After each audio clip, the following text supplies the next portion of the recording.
Hello and नमस्ते साथीहरु, welcome back to my YouTube channel. आज फेरि पनि म तपाईहरुको लागि फाइनल इक्जाममा आउन सक्ने खालको एकदमै महत्त्वपूर्ण सल्म्याङ अहुई लिएर आइसकेको छु। तपाईहरुले यहाँ देख्न सक्नुहुन्छ, थम्बनेलमा पनि तपाईहरु देखिसक्नु भएको होला भिडियोको बारेमा। यहाँनिर तपाईहरु देख्न सक्नुहुन्छ थोरुरे भनेको छ। थोरुरे भनेको घिर्नी है त। थोरुरे भनेको घिर्नी यहाँ चित्रमा पनि देखाइएको छ घिर्नीको है त। यहाँनिर देख्न सक्नुहुन्छ। अब यसको बारेमा हेरौँ के भनेको छ। होमी फाइन फाक्खुए भनेको खाल्डो पारिएको पाङ्रामा जुन यो घिर्नीको पाङ्रा हुन्छ यसको बीचमा चाहिँ पाङ्राको बीचमा खाल्डो परेको हुन्छ है। होमी फाइन फाक्खुए भनेको खाल्डो पारिएको पाङ्रामा फाच्छुरिना छेनुल खर, फाच्छुल डोरी अनि चेन भनेको फलामको चेन है त। फाच्छुरिना छेनुल खर भनेको डोरी अथवा चेनलाई झुन्ड्याएर मुगौन मुलछेरुल थुर ओल्लिगना गरुङ्गो भारवाहक सामानहरूलाई समातेर अथवा उठाएर फाङयाङुल फाक्कुनन्दे यो दिशा परिवर्तन गर्ने अथवा एक ठाउँबाट अर्को ठाउँमा सार्नको लागि सायङ हानन छाङचिम्निदा प्रयोग गरिने उपकरण हो भनिसकेपछि यो चाहिँ थोरुरे हो भनेर हामीले बुझिहाल्नुपर्छ। किनभने यो खाल्डो पारिएको पाङ्रामा डोरी अथवा चेनलाई झुन्ड्याएर भारवाहक गरुङ्गो सामानहरूलाई उठाएर एक ठाउँबाट अर्को ठाउँमा अथवा दिशा परिवर्तन गर्नको लागि प्रयोग गरिने उपकरण भन्ने बित्तिकै थोरुरे है त। यस लगत्तै अर्को प्रश्न हेरौँ है त। यहाँनिर छलगोक्की भनेको छ है त। यो छलगोक्की भनेको यसले चाहिँ फलामको रडहरूलाई चाहिँ एङ्गलमा अब कस्तो आकारमा बनाउने आफूले चाहे अनुसारको आकारमा बङ्ग्याएर बनाउन मिल्छ है त। यो छलगोक्की भनेको ठ्याक्कै नेपाली नाम त अलि थाहा भएन, तर यसलाई चाहिँ छलगोक्की भन्छ है त। हेरौँ के भनेको छ यसको। आम्न्यगुल योङ हाय भनेको चाप दबाव अथवा बलको प्रयोग गरेर वनहानन मोयाङिना खाक्तोरो चाहेको आकार र खाक्तोरो खुम्सोक फानुल खुब फाल्ते हैन अलग अलग्गै अथवा प्रत्येक अलग अलग्गै खुम्सोक फानुल भनेको फलाम अथवा मेटललाई चाहिँ खुब फाल्ते भनेको बङ्ग्याउने बेलामा सायङ हानन खिगे इम्निदा प्रयोग गरिने एउटा मेसिन हो, उपकरण हो भनेको छ है त। आम्न्यागुल इयङ हाय वनहानन मोयाङिना खाक्तोरो खुम्सोक फानुल खुब फाल्ते सायङ हानन खिगे इम्निदा बल चाप दबाव बलको प्रयोग गरेर आफूले चाहेको आकार अथवा अलग अलग्गै फलाम अथवा मेटललाई बङ्ग्याउने बेलामा प्रयोग गरिने उपकरण अथवा मेसिन हो भनिसकेपछि यो चाहिँ छलगोक्की हो है त। यहाँनिर अर्को प्रश्न हेरौँ। इल्युन्सा भनेको छ। इल्युन्सा भनेको एक पाङ्रे गाडा, जुन तपाईहरुले यो एउटा मात्र पाङ्रा भएको गाडा देख्न सक्नुहुन्छ है त। यो चित्रमा पनि यहाँ तपाईहरुले देख्न सक्नुहुन्छ एक पाङ्रे गाडा। अनि तल हेरौँ के भनेको छ। फाक्खुइगा हाना फाक्के अप्ची, यो फाक्खुइ भनेको पाङ्रा, फाक्खुइगा हाना फाक्के अप्ची भनेको पाङ्रा एउटा बाहेक नभएको मानजनन याङे पर्याप्त मात्रामा फिर्यो ना हुक मोरे दुङुल रासायनिक मल माटो बालुवा इत्यादिलाई उनबान हाल्टे भनेको ओसार्ने सार्ने बेलामा फ्यल्लिहान सहज खालको छागप थोगु इम्निदा कार्य औजार हो भनेको छ है त। पाङ्रा एउटा बाहेक नभएको पर्याप्त मात्रामा रासायनिक मल तथा माटो बालुवा इत्यादिलाई ओसार्ने बेलामा प्रयोग गर्ने सहज खालको कार्य औजार हो भनिसकेपछि हामीले चाहिँ यो के हो त, यो इल्युन्सा हो। इल्युन्सा भनेको एक पाङ्रे गाडा है त, एउटा पाङ्रा बाहेक नभएको है त, इल्युन्सा। यहाँनिर अर्को प्रश्न हेरौँ। यो सोइजिरेको बारेमा हेरौँ है त। सोइजिरे भनेको यस्तो हुन्छ, यसलाई चाहिँ फन्टी अथवा केही समथिङ यस्तै नामले चिनिन्छ। यसको नाम चाहिँ के हो त, सोइजिरे। यसले चाहिँ गरुङ्गो सामानहरूलाई उठाउने र काँटीहरूलाई निकाल्ने काम गर्छ। जुन काँटी निकाल्ने चाहिँ यो चिरा परेको भाग छ, यसमा चाहिँ काँटीलाई फसाएर निकाल्ने काम गरिन्छ है त। हेरौँ यसको बारेमा। हान्चोक कुच्छी खुबइक्को एकपट्टिको टुप्पो, कुच्छी भनेको टुप्पो, खुबइक्को भनेको बङ्गिएर रहेको, हान्चोक कुच्छी खुब इक्को एकपट्टिको टुप्पो बङ्गिएर रहेको, जुन चाहिँ यो बङ्गिएको भाग देख्न सक्नुहुन्छ। यो त्यो बङ्गिएको भाग रहेको खाल्लाजिन थुमी इन्नन। खाल्लाजिन थुमी भनेको यो चिरा परेको भाग जुन छ नि, यो चाहिँ 2 चिरा परेको भाग, यसलाई चाहिँ खाल्लाजिन थुमी भन्छ। खाल्लाजिन थुमी इन्नन चिरा परेको भाग रहेको अथवा रहने। खाङ्जल माग्तेरो यो मेटलको लट्ठी जस्तो आकारको, लट्ठी जस्तो।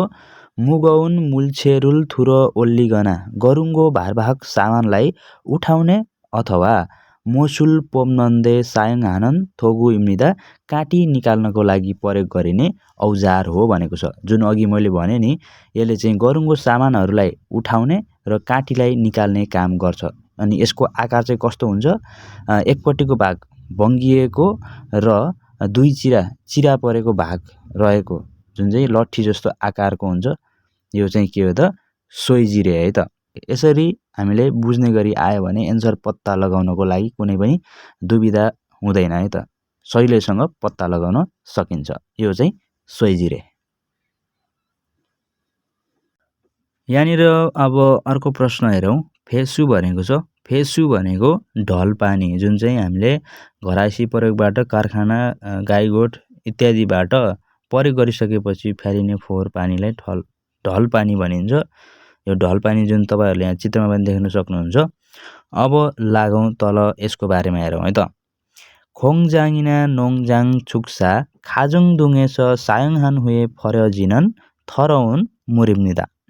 खोङजाङिना कारखाना, फ्याक्ट्री अथवा नोङजाङ कृषि खेती, अनि छुक्सा गाईगोठ, खाजुङ दुङेस घरायसी प्रयोगबाट, सायङहान हुए प्रयोग गरिसकेपछि, फर्यजिनन फ्यालिने, थरौन मुरिम्निदा फोहोर पानी हो भनेको छ।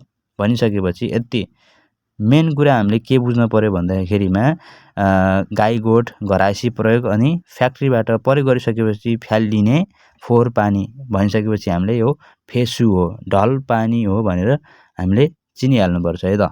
यसरी यहाँनिर अर्को प्रश्न हेरौँ यस लगत्तै। आन्जन्दे भनेको छ है त। आन्जन्दे भनेको सुरक्षित बेल्ट हैन, काम गर्दाखेरि लगाइने सेफ्टी बेल्ट भयो। यहाँनिर चित्रमा पनि तपाईँहरूले देख्न सक्नुहुन्छ। आन्जन्दे सुरक्षित बेल्ट। अब तल हेरौँ है त के भनेको छ। नोफुन खोसेस छागबुल हाल्तेनन् अग्लो स्थानमा काम गर्ने बेलामा आरेरो तरजिल उयमी इस्सुनिका तलतिर खस्ने खतरा भएको कारणले फान्दुसी इगसुनुल मेगो अनिवार्य रूपमा यसलाई भिरेर अथवा बानेर छागबुल हेया हामीले काम गर्नु पर्दछ। यसको मेन पोइन्ट भनेको के हो त? अग्लो स्थानमा काम गर्ने बेलामा तलतिर खस्ने खतरा भएको कारणले अनिवार्य रूपमा यो लगाएर काम गर्नु पर्दछ भनेको छ। यति मेन पोइन्ट आइसकेपछि यो चाहिँ के हो त? सेफ्टी बेल्ट है त, आन्जन्दे। अब लागौँ अर्को प्रश्नतर्फ। यहाँनिर खुइमाखे भनेको छ है त, कानमा लगाउने ठेडी, जुन चाहिँ आवाज कडा भएको, अलि बढी आवाज आउने कार्यस्थलमा लगाइने यो चाहिँ ठेडी है त। यहाँ हेरौँ यसको बारेमा। सौमी सिमान खोसेस छागबुल हाल्तेनन् आवाज बढी भएको स्थानमा काम गर्ने बेलामा इगसुन फान्दुसी क्यया हाम्निदा यो चिज चाहिँ अनिवार्य रूपमा लगाउनै पर्छ है त, घुसार्नै पर्छ कानमा। यदि लगाइएन भने कानको समस्या आउन सक्छ है त। त्यही भएर के हो त, आवाज बढी भएको स्थानमा काम गर्ने बेलामा यो चाहिँ अनिवार्य रूपमा लगाउनै पर्छ भनिसकेपछि यो चाहिँ खुइमाखे है त। खुइमाखे भनेको ठेडी अथवा कान सुरक्षित गर्ने सेफ्टी गेट्स भनौँ न है त, खुइमाखे ठेडी। अब हामी खोङ्गुहामको बारेमा हेरौँ है त। खोङ्गुहाम भनेको औजार, टुल बक्स, औजार बक्स है त। टुल बक्स, यहाँनिर बक्स, तपाईँहरूले यहाँ टुल बक्स देख्न सक्नुहुन्छ। काम गर्ने औजारहरू राख्ने बक्स है त। अब यसको बारेमा हेरौँ। खोङ्गुरुल छोङ्न्यु वा खुगी बेल्लो औजारलाई छोङ्न्यु वा खुगी बेल्लो प्रकार र साइज अनुसार खुबेर हाय भनेको चाहिँ विभाजन गरेर छुट्याएर छाट्की फेल्ली हादोरो खोज्न सजिलो अथवा सहज हुने गरी, खोज्नलाई सहज हुने गरी खोङ्गु फोगवान हानन फाक्सुइम्निदा औजार भण्डारण अथवा राख्ने भण्डारण गर्ने बाक्स हो भनेको छ है त। खोङ्गुरुल छोङ्न्युवा खुगी बेल्लो औजारलाई प्रकार र साइज अनुसार खुबेर हाय विभाजन गरेर अथवा छुट्याएर छात्की फेल्ली हादरो खोज्नलाई सहज हुने गरी खोङ्गु फोगवान हानन औजार भण्डारण गरिने फाक्सुइम्निदा यो बक्स हो भनेको। मेन पोइन्ट यसको बुझियो भने चाहिँ यो खोङ्गुहाम भनेर हामीले सजिलैसँग बुझ्न सकिन्छ है त। मेन भनेको यो औजारहरूको प्रकार र साइज अनुसार छुट्याएर भण्डारण गर्ने है त। मेन कुरा यही नै हो। यति बुझ्यो भने हामीले सजिलैसँग एन्सर पत्ता लगाउन सकिन्छ यो खोङ्गुहामको बारेमा है त। अब हामी हेरौँ यो खोक्खोइङीको बारेमा हेरौँ है त। खोक्खोइङी भनेको गैँटी, खोक्खोइङी भनेको गैँटी है त। यसले चाहिँ के काम गर्छ भन्दाखेरिमा कडा खालको जमिनहरू खन्ने बेलामा र माटाका ढिस्काहरू डल्लाहरूलाई फोड्ने काम गर्दछ। तपाईहरूले यहाँ चित्रमा पनि देख्न सक्नुहुन्छ यो चाहिँ टी जस्तो आकारको पनि छ है हेर्दाखेरि टी जस्तो आकारको। तल हेरौँ यसको बारेमा के भनेको छ। थान्दान हान ताङुल फागना कडा खालको जमिन खन्ने अथवा फाविरुल के तुरिनन्दे यो फावी भनेको माटाका ढिस्काहरूलाई के तुरिनन्दे फुटाउनको लागि फोर्नको लागि सायङ हानन प्रयोग गरिने टी जाह्याङ नुङप थोगु इम्निदा टी जस्तो आकारको कृषि औजार हो भनेको छ है त। यसको मेन पोइन्ट के रह्यो भन्दाखेरिमा थान्दान हान ताङुल फागना कडा खालको जमिन खन्ने अथवा फाविरुल के तुरिनन्दे माटाका डल्लाहरूलाई फोड्नको लागि सायङ हानन प्रयोग गरिने टी जाह्याङ नुङप थोगु इम्निदा टी जस्तो आकारको कृषि औजार हो।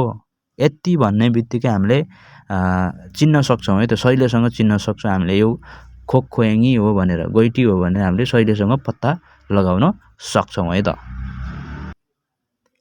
अब हामी हेरौँ यो मोजोङ सापको बारेमा है त। मोजोङ साप भनेको हाते बेल्चा सानो हाते बेल्चा तपाईहरूले यहाँ चित्रमा पनि देख्न सक्नुहुन्छ है त। यसले चाहिँ बिरुवा सारेर रोप्ने बेलामा प्रयोग गरिन्छ। तल हेरौँ यसको बारेमा है त। मोफानेस खिरुन अरिन सिङमुरुल मोफान भनेको नर्सरी अथवा बोट बिरुवा रोपेको हुर्काएको ठाउँ। मोफानेस खिरुन अरिन सिङमुरुल भनेको नर्सरीबाट हुर्काइएको ससाना बोट बिरुवालाई नोनिना फाथुरो खेत अथवा बारीतिर ओम्ग्य सिमुल्डे सारेर रोप्ने बेलामा सायङ हानन नोङखिगु इम्दा प्रयोग गरिने कृषि औजार हो भनेको छ। यसको मेन पोइन्ट नर्सरीबाट हुर्काइएको ससाना बोट बिरुवालाई खेत अथवा बारीतिर खेत तथा बारीमा सारेर रोप्ने बेलामा प्रयोग गरिने कृषि औजार हो भन्ने बित्तिकै यति भन्ने हामीले बुझ्ने बित्तिकै चाहिँ यो मोजोङ साप हो भनेर हामीले सजिलैसँग पत्ता लगाउन सकिन्छ है त। मोजोङ साप भनेको हाते बेल्चा। अब हामी हेरौँ यो सापको बारेमा। यो साप भनेको ठुलो खालको बेल्चा है बेल्चा अथवा यसलाई साबेल पनि भन्छ। अब यसको बारेमा हेरौँ तल के लेखिएको छ। नोङसा पुनमान आरिरा भनेको कृषि खेतीमा मात्र नभएर खन्सल भनेको निर्माण थोमोक खोङसाजाङ भनेको भौतिक पूर्वाधार कार्यस्थल दुङ्गेस इत्यादिमा मुल्लोन फिर्योहान अनिवार्य रूपमा आवश्यक पर्ने ताङुल फागना जमिन खन्ने अथवा मुल्गनुल फाओम्गिनन भनेको वस्तुलाई खनेर निकाल्न इरे काममा चाहिँ सुनन प्रयोग गरिने थोगु इम्निदा भनेको यो चाहिँ साप हो साबेल हो है त। कृषि खेतीमा मात्र नभएर निर्माण भौतिक पूर्वाधार निर्माण कार्यस्थल इत्यादिमा अनिवार्य रूपमा आवश्यक पर्ने जमिन खन्ने अथवा खनेर वस्तु निकाल्ने काममा प्रयोग गरिने औजार हो भनेको छ है त। यति कुरा हामीले बुझ्ने बित्तिकै यो साप हो भनेर हामीले सजिलैसँग पत्ता लगाउन सकिन्छ। यहाँ तपाईँहरूले चित्रमा पनि देख्न सक्नुहुन्छ साप है त। अब हामी हेरौँ यो छिकाक्चाको बारेमा है त। छिकाक्चा भनेको एङ्गल स्केल है त। यसले चाहिँ 90 डिग्रीको एङ्गल हेर्नको लागि जुन काठको सतहलाई 90 डिग्री छ या छैन भनेर नाप्नको लागि प्रयोग गरिने यो एङ्गल स्केल यो याल आकारको छ है त। तपाईँहरूले यहाँ चित्रमा पनि देख्न सक्नुहुन्छ है त। यो छिकाक्चा हो। तल हेरौँ यसको बारेमा। फोथोङ नामुना खुम्सोगुरो मान्दुल्म्य प्राय काठ अथवा मेटल धातुबाट बनाइन्छ। जुन यो छिगाक्चा यो एङ्गल स्केल चाहिँ प्राय काठ अथवा मेटल धातुबाट बनाइन्छ। र मोक्चेम्यनी सरो यो काठको सतह एक आपसमा खुसिप्तो इन्जिरुल खम्सा हाल्ते 90 डिग्री छ या छैन भनेर खम्सा हाल्ते भनेको नाप्ने बेलामा जाँच गर्ने बेलामा सायङ हानन थोगु इमिदा प्रयोग गरिने औजार हो भनेको छ है त। के भनेछ त मेन पोइन्ट यसको काम यो काठको सतह 90 डिग्री छ वा छैन भनेर जाँच गर्नको लागि अथवा नाप्नको लागि प्रयोग गर्ने यो छिगाक्चा है त। प्राय चाहिँ यो काठ अथवा यो मेटल धातुबाट बनाइएको हुन्छ है त। यति भन्ने बुझ्ने बित्तिकै हामीले चाहिँ यो छिगाक्चा हो भनेर हामीले सजिलोसँग पत्ता लगाउन सकिन्छ है त साथीहरू। अब हामी हेरौँ खामजोन सागोको बारेमा है त। खामजोन सागो भनेको करेन्टबाट लागेर हुने दुर्घटना। जुन तपाईँहरूले यहाँ करेन्ट लागेको यहाँ चित्र पनि तपाईँहरूले देख्न सक्नुहुन्छ स्पष्ट रूपमा। तल हेरौँ यसको बारेमा है त। छजुन सोनुरो छन्गी खिगेना छनछनोल मान्जिल्ते भनेको छजुन सोनुरो भिजेको हातले छन्गी खिगेना विद्युतीय मेसिन अथवा छनछनुल मान्जिल्ते बिजुलीको तारलाई छुने बेलामा छन्गिगा सारामे ममुरो बिजुली अथवा करेन्ट चाहिँ मान्छेको शरीरतर्फ थुरवा आएर अथवा बहेर सेङ्गिनन सागो इमिदा उत्पन्न हुने दुर्घटना हो भनेको छ। मेन पोइन्ट यसको के भयो भन्दाखेरिमा भिजेको हातले विद्युतीय उपकरण मेसिन अथवा विद्युतीय इलेक्ट्रिक वायर तारलाई छुने बेलामा बिजुली मान्छेको शरीरतिर बहेर उत्पन्न हुने करेन्ट लागेर हुने दुर्घटना खामजोन सागो करेन्ट लागेर हुने दुर्घटना है त। यति मेन पोइन्ट हामीले पढेर हामीले बुझ्न सक्यौँ भने हामीले सजिलैसँग यसको एन्सर पत्ता लगाउन सक्छौँ है त। खामजोन सागो भनेको यही नै हो है त। अब हेरौँ छुराक सागोको बारेमा। यो छुराक सागो भनेको खसेर हुने दुर्घटना, मान्छे खसेर हुने दुर्घटना है त। जुन तपाईँहरूले यहाँ चित्रमा पनि स्पष्टसँग देख्न सक्नुहुन्छ। अब हेरौँ यसको बारेमा। नोपुन कोसेस इराल्देनन् आरेरो तर ज्यस अग्लो स्थानमा काम गर्ने बेलामा चाहिँ आरेरो तर ज्यस तलतिर अथवा तल खसेर फाल्सेङहान सागो इम्निदा उत्पन्न भएको अथवा उत्पन्न हुने दुर्घटना के हो त छुराक सागो हो है त। अग्लो स्थानमा काम गर्ने बेलामा तल खसेर उत्पन्न हुने दुर्घटना छुराक सागो जुन चाहिँ नोपुन कोसेस इराल्देनन् आरेरो तर ज्यस फाल्सेङहान सागो इम्निदा भनेको छ। यो चाहिँ छुराक सागो मान्छे खसेर हुने दुर्घटना छुराक सागो है त। अब हामी हेरौँ नाखा सागोको बारेमा। नाखा सागो भनेको खसेर हुने दुर्घटना तर वस्तु खसेर वस्तुले लागेर हुने दुर्घटना नाखा सागो है त। जुन तपाईँहरूले यहाँ चित्र पनि देख्न सक्नुहुन्छ स्पष्ट रूपमा। अब यसको बारेमा हेरौँ के लेखिएको छ। छागप चाङेस इरादागा कार्यस्थलमा काम गर्दै गर्दा हुएस मुल्छेरुल तर ज्यस माथिबाट वस्तु खसेर मान्नन सागो इम्निदा लागेर हुने दुर्घटना हो है त। कार्यस्थलमा काम गर्दै गर्दा माथिबाट सामान वस्तु खसेर लागेर हुने दुर्घटना नाखा सागो है त। नाखा सागो भनेको वस्तु खसेर लागेर हुने दुर्घटना नाखा सागो।